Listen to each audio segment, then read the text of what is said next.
یہاں ہیں تو ویسے ہمارا نسب پرتھوی راج سے ملتا ہے، وہ جو میں نے سنایا شروع میں، چوہان، ہم راجپوت چوہان ہیں، تو ہم اس سے وفا کریں۔ اور زمینداروں سے کہتا ہوں اللہ کے واسطے محنت کرو، زمینیں ٹھیکے پہ دے دیتے ہیں، خود بیٹھے رہتے ہیں، پھر زمینیں بیچنے لگ جاتے ہیں، ماں باپ کی وراثت کو ایسے اڑا کے رکھ دیتے ہیں، یہاں تک کہ پھر سڑکوں پہ آ جاتے ہیں۔ تو محنت کرو، تاجر اللہ کی قسم جو سچائی میں دولت ہے وہ جھوٹ میں نہیں ہے، جو محنت میں عزت ہے وہ سستی میں نہیں ہے، جو حلال میں لذت ہے وہ حرام میں نہیں ہے۔ تو بھائیو، ہم اس ملک کو خوبصورت بنائیں، حسین بنائیں، لوگوں کے حقوق کا خیال کریں۔ اب بتاؤ، مثلا مجھے تھوڑی دیر کل ہی ایک خاتون کا فون آیا کہ میں جوانی میں بیوہ ہوگی، میرا ایک ہی بیٹا تھا، میں نے اس کے لیے اپنے آپ کو وقف کر دیا، لیکن اب وہ مجھے ایسا ذلیل کرتا ہے کہ میرا دل ٹکڑے ٹکڑے ہو جاتا ہے۔ اب یہاں کون سی حکومت آ کر یہ کام ٹھیک کرے گی؟ اور جب میرے نبی سے پوچھا گیا یا رسول اللہ قیامت کب آئے گی؟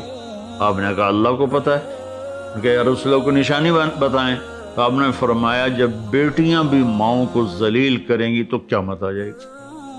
بیٹے تو ہوتے ہیں سرکش، جب بیٹیاں بھی سرکش ہو جائیں گی اور ماؤں کو ذلیل کریں گی تو اللہ تعالیٰ قیامت کا ڈنکا بجا دے گا۔ تو اب گھر میں کون سا پیرا لگے؟ اپنی تربیت، اپنا خیال۔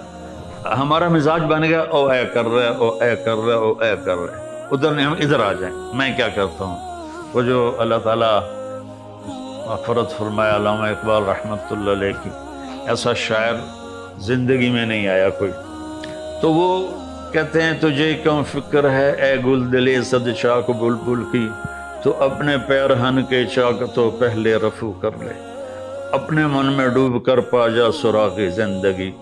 اور سلطان بابا فرماتے ہیں دل دریا سمندروں ڈوبے، کون دلا دیاں جاڑے ہوں، وچے بیڑے وچے جھیڑے وچے ونج مہانے ہو۔ تو نوجوان اپنے ماں باپ کی قدر کریں، اپنے ماں باپ کو عزت دیں، ان سے محبت کریں۔ ماں باپ سے کہتا ہوں اولاد کو عزت دیں، محبت دیتے ہیں، عزت نہیں دیتے، جس سے ماں باپ اور اولاد میں فاصلہ پیدا ہو جاتا ہے۔ محبت تو فطری ہوتی ہے، لیکن عزت دینا مشکل ہو جاتا ہے کہ میں اپنی اولاد کو عزت دوں۔ ہم ان کو عزت دیں گے، وہ ہمارے قریب آ جائیں گے، ہمارے لیے ہمارے بازو بنے۔ ایسی خاوند اور بیوی، سب سے بڑا جو شیطان خوش ہوتا ہے وہ اس پر خوش ہوتا ہے کہ خاوند اور بیوی میں جھگڑا ہو جائے۔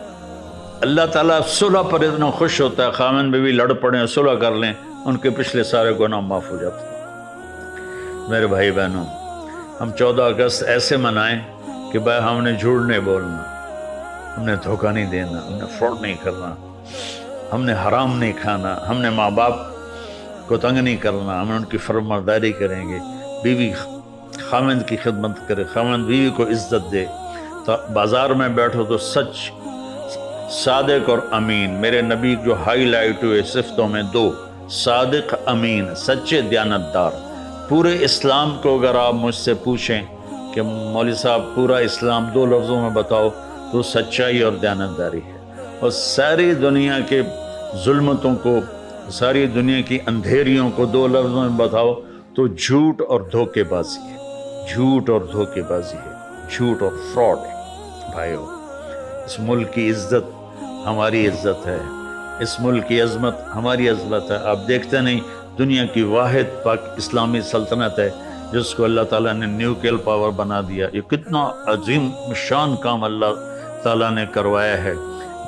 تو اللہ نے اتنا ٹیلنٹ رکھا ہے ہماری نسل میں اور ہمارے نوجوانوں میں کہ اتنی غربت کے بعد اور اتنے ہر قسم کے دھوکے بازی کے بعد اللہ تعالیٰ نے اس کو ایک عالمی طاقت بنایا، اور اللہ تعالیٰ نے اس کو نیوکلیئر پاور بنایا، اور اللہ تعالیٰ نے اس کی عزت کو بحال کیا، وقار کو بلند کیا۔